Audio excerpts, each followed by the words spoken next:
पांडे जी, सबसे पहला सवाल यह है कि महाराष्ट्र में जो हालात फिर से बन रहा है उसको लेकर क्या कहना चाहिए? आप एक बात बताइए, इस देश में क्या हनुमान चालीसा किसी के घर के सामने, आखिर क्या बीजेपी सरकार इस वक्त इस कदर थरथराई हुई है कि जब भी चुनाव के वक्त ये कौन है Rana, independent member of parliament है, आखिर आप बताइए उनको अपने घर में अगर आस्था दिखाना है तो घर में कोई हनुमान चालीसा, हम भी ब्राह्मण परिवार से आते हैं, क्या आस्था दिखाने के लिए हम ये कहेंगे कि हम नरेंद्र मोदी जी के घर के बाहर, सेवन लोक कल्याण मार्ग के घर के बाहर हम जाके हनुमान चालीसा पढ़ेंगे? आखिर ये कौन लोग हैं? ये जो भोंपू का काम महाराष्ट्र में, कभी राज ठाकरे का बयान आता है कि अजान वो लाउड स्पीकर उतारे जाए, कभी मातेश्वरी के बिल्डिंग के सामने, घर के सामने ये हनुमान चालीसा पढ़ा जाए। आखिर बताइए, हमारी आस्था का प्रतीक है, भगवान हमारे सबके हैं, सर्वव्यापी हैं, लेकिन इन्होंने एक धर्म के नाम पे, एक जाति के नाम पे ऐसे उन्माद फैलाने का काम किया गया। आखिर ये कौन लोग हैं इस देश में? आप एक बात बताइए पत्रकार महोदय, महंगाई तो बहुत है, लेकिन शायद इस देश की मीडिया को भी महंगाई पे नज़र नहीं जा रहा है, और हमारे देश के प्रधानमंत्री भी महंगाई का माँ बोलने के लिए नहीं तैयार हैं।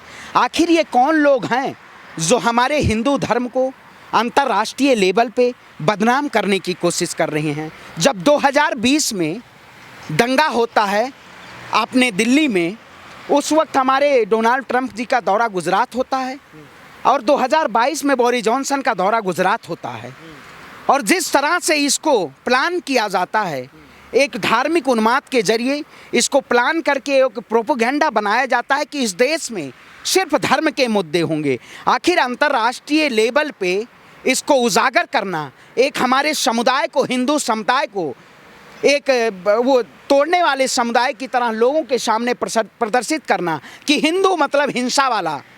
आखिर हम सनातन धर्म से आते हैं, लेकिन इस देश में क्या हिंदू इससे पहले हिंसा कोई करता था? लेकिन ये कौन लोग हैं जो चोला पहन के, भगवा ओढ़ के और कुर्ता चन्नन लगा के इस देश में धार्मिक उन्माद फैलाने का काम कर रहे हैं? ये सवाल है। आप भी ब्राह्मण हैं, बिल्कुल ये सवाल क्या चलता है मन में? ये चलता है कि हमारे धर्म को ये लोग एक ऐसे रास्ते पे लेके जा रहे हैं, हमारे युवाओं को, हिंदू समाज के युवाओं को ऐसा समाज ये गठित करना चाहते हैं कि जिससे बीजेपी और आरएसएस और संगठन, इनका जो है उन्मादी संगठन है, ऐसा तैयार हो कि इस देश में केवल धार्मिक मुद्दे चलते रहें। मैं पूछना चाहता हूं कि आज महाराष्ट्र में जिस तरह से हनुमान चालीसा और अजान का मुद्दा पूरे देश में, ये महाराष्ट्र और उसके बाद मार्च महीने में चुनाव के समय उछला, होना चाहिए, लेकिन एक अध्याय में जिस तरह बीजेपी का सिलेबस इस देश में तोड़ने के लिए सिलेबस पढ़ाया जा रहा है,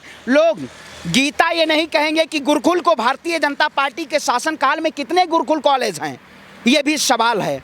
आखिर इस देश में पांडे जी, सवाल सबसे बड़ा इम्पोर्टेंट ये है आज के समय में कि क्या हिंदू वोटर पाने के लिए, हिंदुओं को एट्रैक्शन दिलाने के लिए, क्या ये ज़रूरी मान लिया जाए कि मुस्लिम वोटरों से जो है नफ़रत करनी पड़े, या फिर मुस्लिमों से मतलब इतना घृणा करना पड़े, तभी जा कर के हिंदू वोट बैंक हमारे साथ आएंगे? ऐसा करना पड़ेगा क्या? ऐसा भारतीय जनता पार्टी के सिलेबस में है कि हम हिंदुओं को डरा के रखें। आखिर आप बहुसंख्यक हैं, आपको डरने की ज़रूरत नहीं है। चाहे वो आस्था सभी का हो, चाहे मंदिर हो या मस्जिद हो या गुरुद्वारा हो, हमें गुरुद्वारे से सीखने की ज़रूरत है, जहाँ इंसान को ही धर्म माना गया है, मानव को ही धर्म जाति मानी गई है, नर ही नारायण हैं। आखिर उस ऐसे समाज में आप बताइए, गुरुद्वारा कभी चले जाइए, वहाँ न हिंदू, न मुसलमान, न सिख, न ईसाई, सभी लोग बराबर हैं। वो एक संगत में बैठ के खाते हैं और वही गुणगान करते हैं, क्योंकि इस देश में भगवान का नाम लेना, भगवान की आस्था का हम अपने मन में, और परमात्मा को अपने मन में हम याद कर सकते हैं। हमें ढिंढोरा पीटने की नहीं ज़रूरत है कि मैं भगवान राम पे आस्था रखता हूँ, भगवान कृष्ण के आस्था रखता हूँ। आप बताइए, इसी सरकार में इन्होंने भगवान को बांटने का काम किया कि कृष्ण यादव समुदाय से आते हैं, भगवान राम क्षत्रिय समुदाय के आते हैं, परशुराम जी ब्राह्मण समुदाय से आते हैं। भगवान एक हैं, ईश्वर सबके हैं, चाहे वो हिंदू धर्म की बात हो, चाहे मुसलमान धर्म की बात हो, सभी की समाज के, हम सभी समाज के लिए लड़ाई लड़ते हैं इस देश में। लेकिन बीजेपी आपस में नफरत फैला के हमारी आने वाली जो पीढ़ियां हैं ये वाकई में एक संदेश ऐसा हो जाएगा कि लोग हिंदू के बच्चों से नफरत करने लगेंगे कि हिंदू का बच्चा एक उन्मादी संगठन है, ये भगवा पहन रहा है तो ये सबसे बड़ा। तो इस देश में क्या फैलाया जा रहा है, ये सवाल है। क्योंकि आज धर्म हमारी आस्था नहीं, धर्म हिंसा बनाया जा रहा है। लेकिन हिंसा इस देश में धर्म के नाम पे जो फैलाई जा रही है, ये वाकई में बहुत खतरनाक है।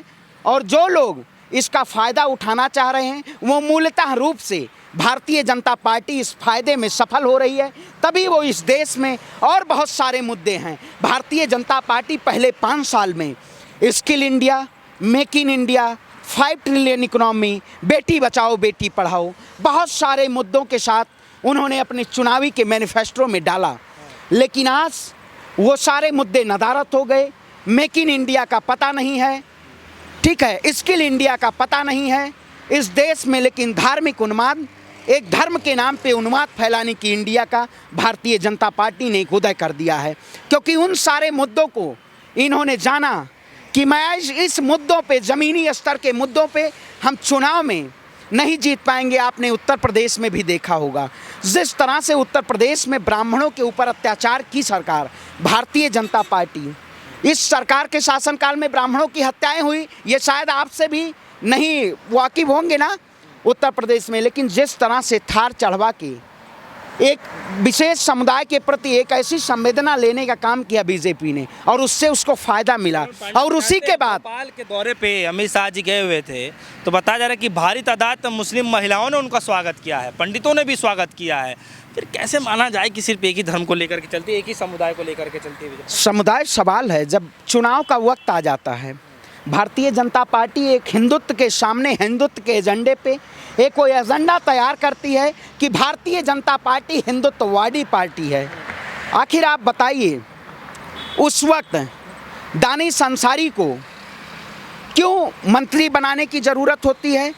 ये वही लोग हैं कि जो गोडसे प्रवृत्ति के लोगों को, गोडसे और सावरकर को मानने वाले लोग, आखिर ये हिंदू मुसलमान की एकता की बात करते तो आज मंदिर और मस्जिद पे राजनीति ना करते। आप बताइए, जहांगीरपुरी में मस्जिद को तोड़ा गया। मैंने जहांगीरपुरी में भी पहुंच के वहाँ की जनता, वहाँ के लोगों से मैंने कहा, अगर मस्जिद टूटा तो बगल में मंदिर था, आपको टूटना चाहिए था। तो उन्होंने कहा नहीं, दोनों लोगों के आस्था का प्रतीक है, ये बहुत बड़ा भारत है। उसी में से एक पोस्टर ऐसा निकला, गरीब परिवार के घर से मेरा भारत महान। लेकिन आज उस गरीब परिवार से पूछिए, जब उसके घर में आज न दाल है न चावल है, तो वो अपने पेट की रोटी नहीं दे सकता है। वो आज मेरा भारत महान लेकिन उसके मकान से निकलता है, ये भी बहुत बड़ा सवाल है।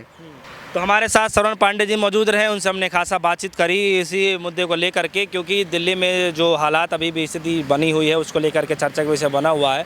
हालांकि सन 2024 की तैयारियां पे चर्चा हो रही हैं। क्योंकि फिलहाल के लिए इतना ही। जुड़ रहे हमारे साथ, देखते रहिए डी न्यूज़। धन्यवाद।